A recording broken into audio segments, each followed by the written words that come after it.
ሰላም እንደምን ቆያችሁ ውድ ቤተሰቦቻችን። እንግዲህ ዛሬ የቆላሲያስ ክርስቲያኖች ተከታታይ ኮርስ የመጨረሻው ምዕራፍ ላይ እንገኛለን። የቆላሲያስ መልእክት 4 ምዕራፋት አሉት።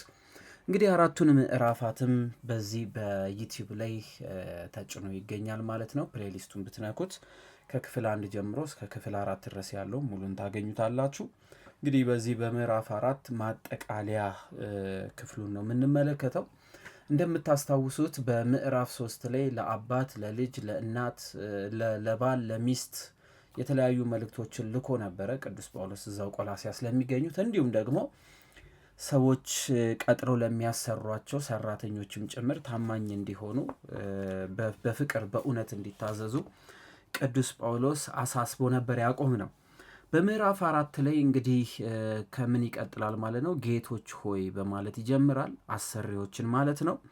ጌቶች የሚባሉ አሰሪዎች ባለንብረቶችን ሲሆን እንግዲህ በምዕራፍ 3 ሰራተኞችን ምክር መክሮ ስለነበረ በዚህ በምዕራፍ 4 ደግሞ ጌቶችን ወይም አሰሪዎችን የሚናገር ይሆናል ማለት ነው።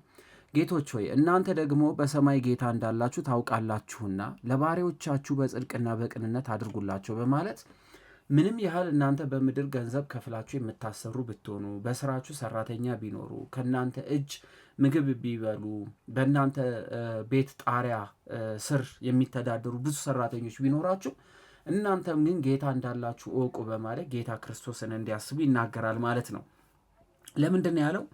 ሰራተኞቻቸውን ወይም ባሪዎች ተብሎ የተጠሩትን በቅንነት እንዲያሰሩ ይመክራቸዋል። አሰሪዎች ለእኛም እንደየስራችን ዋጋ የሚከፍል የሰማይ ጌታ አለን ብለው የሰራተኞችን ዋጋ በትክክል ሊከፍሉ እንደሚገባ፣ እንዳይዋሹ፣ በሐሰት እንዳይከሷቸው፣ የማይገባቸውን ነገር በእነሱ ላይ እንዳያደርጉ ቅዱስ ጳውሎስ ያስጠነቅቃል ማለት ነው።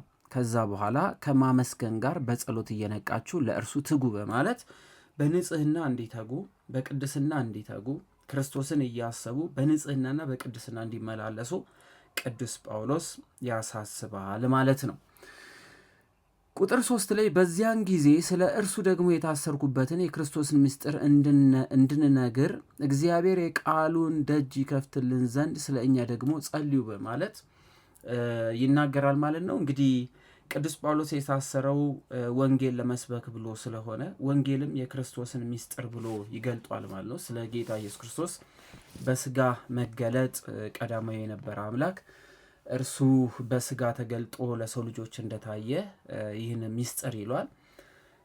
የእግዚአብሔርን የቃሉን ደጅ ይከፍትልን ዘንድ ስለ እኛ ደግሞ ጸልዩልን የሚለው የቃሉ የወንጌል ደጅ የምዕመናን ጆሮ መሆኗን ይናገራል። እግዚአብሔር ወንጌልን የሚሰሙ ሰዎች እንዲያዘጋጅ ይጸልዩለት ዘንድ ያሳስባል ማለት ነው። ስለዚህ የሚናገረውን ነገር እንዲሰሙ ቃሉ ከውጭ ሆኖ የሚያንኳኳ ነው። ሰዎች ጆሮአቸውን ከፍቶ ሲያዳምጡ፣ ልባቸውን ሲከፍቱ ወደ ስለሚገባ ጆሮ እናገኝ ዘንድ የሚሰሙን ሰዎች ከልብ ያዳምጡን ዘንድ ስለኛም ጸልዩልን በማለት ቅዱስ ጳውሎስ የቆላሲያስ ክርስቲያኖች በጸሎት እንዲያስቡት ይናገራል ማለት ነው። ልናገር እንደሚገባኝ ያህል እገልጠው ዘንድ ጸልዩልኝ ብሎ ይናገራል።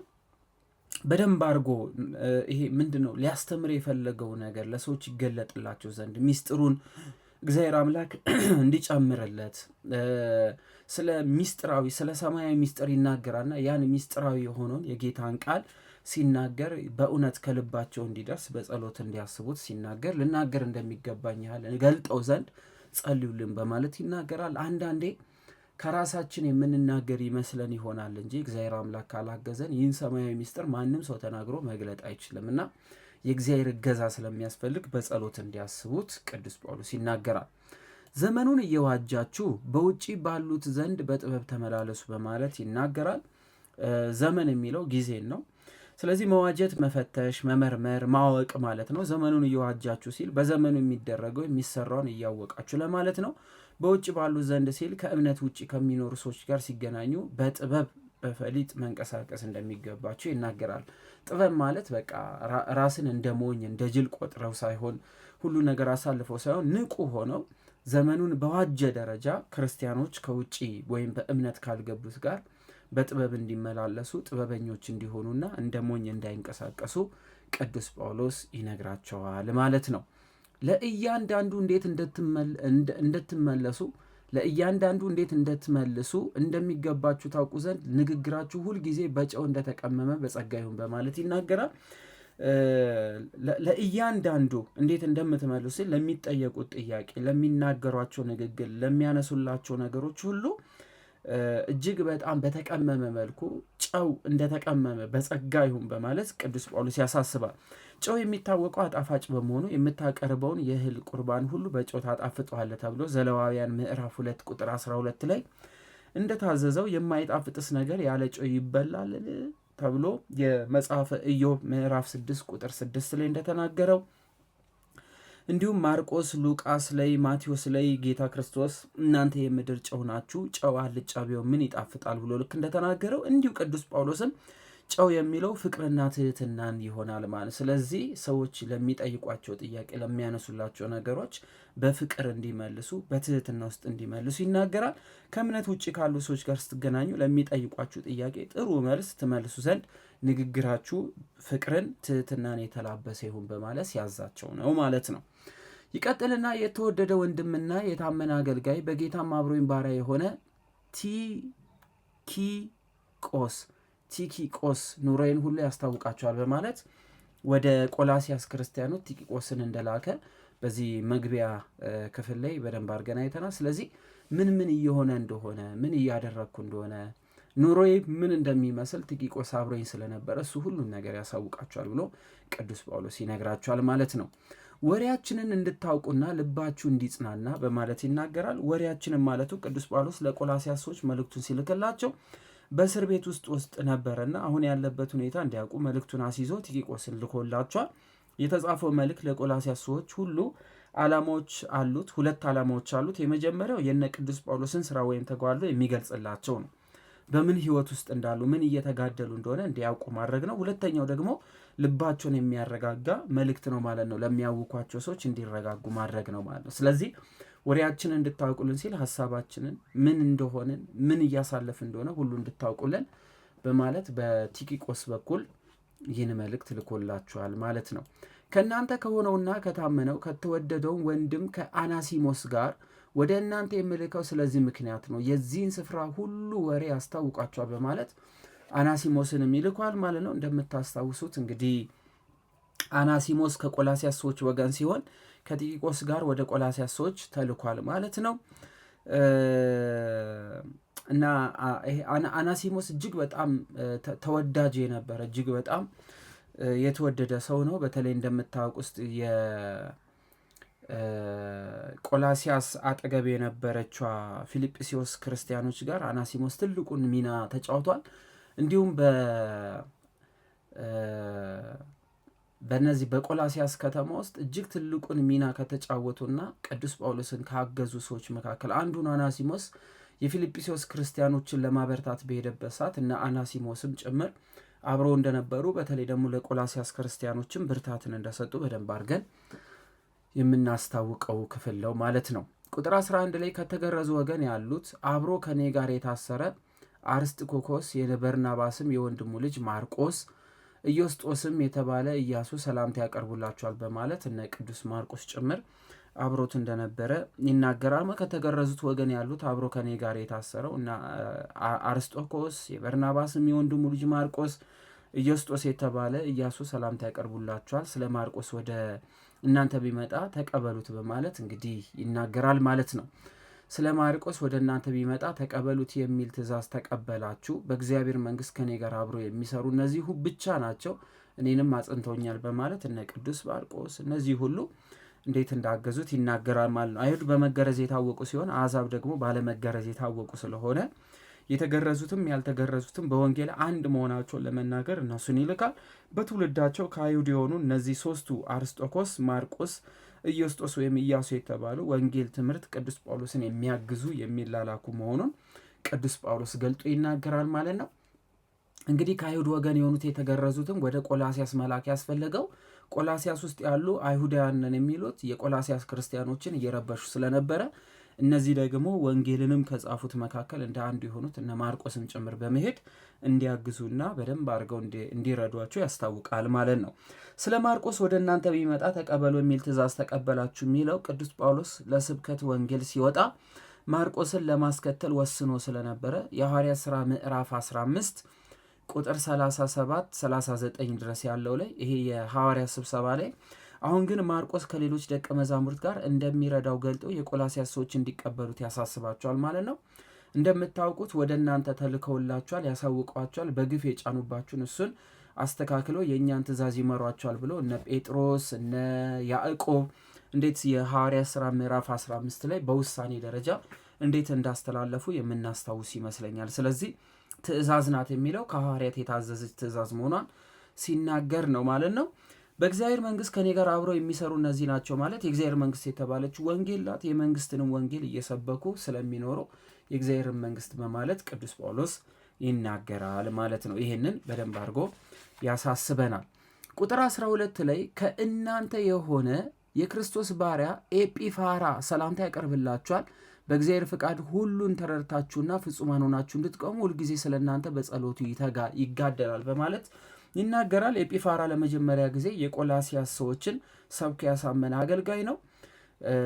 ስለዚህ ኤጲፋራን በደንብ አድርጎ ያውቁታል ማለት ነው። ኤጲፋራ ስላስተማራቸው ስለ ቆላሲያስ ሰዎች በጸሎት እንደሚተጋ ገልጦ አሁንም ሰላምታ እንደሚያቀርብላቸው ይናገራል። ምክንያቱም ከፊልጵስዩስ ክርስቲያኖች ጳውሎስ ወደ ሮም በሄደበት ሰዓት ላይ ኤጲፋራ ደግሞ ከቆላሲያስ ሰዎች ወጥቶ መሄዱን እናስታውሳለን ማለት ነው። ስለዚህ ሁለቱ አብረውን ያሉት ሰላምታ ልኮላቸዋል በማለት ያስቀምጣል።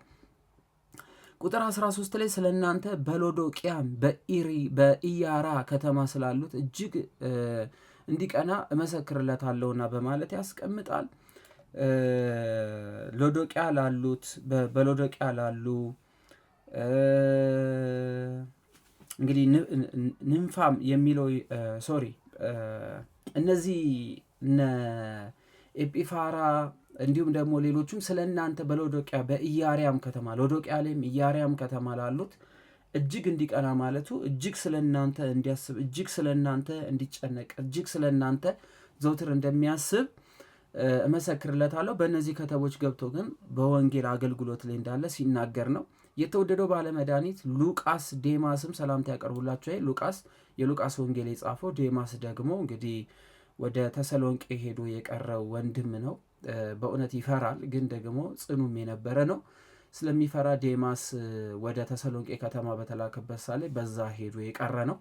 ስለዚህ ሉቃስም ዴማስም ሰላምታ ያቀርቡላቸዋል ሲል ቅዱስ ጳውሎስ በዚህ ሰዓት ሉቃስና ዴማስም አብሮት እንደነበሩ ይናገራል ማለት ነው። በሎዶቅያ ላሉት ወንድሞች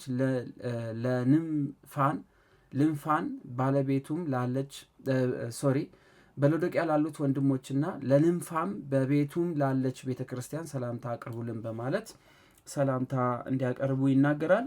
ንምፋም የሚለው የሰው ስም ሆኖ ተገልጧል። በግዕዙ ግን የሀገር ስም እንደሆነ ተገልጦ በሎዶቅያ ወንፋም ተብላ የምትጠራ ስፍራ እንዳለች ይናገራል። በሎዶቅያና በንምፋም ያሉትን ምዕመናን ሰላም በሉልን እያለ ነው። ስለዚህ ሎዶቅያና ልንፋም ተብላ የምትጠራ ቦታ እንዳለች ይናገራል ማለት ነው። ስለዚህ ለልንፋምም በቤቱ ላለች ቤተክርስቲያን የሚለው ልንፋም በምትባል ቦታ ላለች ቤተክርስቲያን ተብሎ ይተረጎማል ብለው መጋቢ ስብሐት ዳምጤ ያስቀምጡልናል ማለት ነው። ይህችም መልእክት በእናንተ ዘንድ ከተነበበች በኋላ በሎዶቅያ ሰዎች ማህበር ደግሞ እንድትነበብ አድርጉ በማለት ይቺ አንድ የተላከቿ አራቷ ምዕራፋት የዚህ የቆላሲያስ መልእክት የቆላሲያስ ሰዎች አስቀድመው ካነበቧት በኋላ በሎዶቅያ የሚገኙ ክርስቲያኖች ደግሞ መልሰው ይህንን መልእክት እንዲያነቡ ቅዱስ ጳውሎስ እንደሚፈልግ ጽፎላቸዋል። ከሎዶቅያም የምትገኘውን መልእክት እናንተ ደግሞ አንብቡ በማለት ደግሞ ለሎዶቅያ የላካትን መልእክት ደግሞ የቆላሲያስ ክርስቲያኖች እንዲያነቡት ቅዱስ ጳውሎስ እነዚህን መልእክታት እንዲቀያየሩና እንዲያነቡ ያስቀምጣል ማለት ነው። ያስቀምጣል። ስለዚህ በሎዶቅያ ያለችው መልእክት የቆላሲያስ ምዕመናን፣ ለቆላሲያስ የተላከችዋን ደግሞ በሎዶቅያ ያሉ ክርስቲያኖች እንዲያነቡት ያስቀምጣል ማለት ነው። ስለዚህ ይህንን እንዲያነቡ እንዲነጋገሩ ያስቀምጣል ማለት ነው ቅዱስ ጳውሎስ።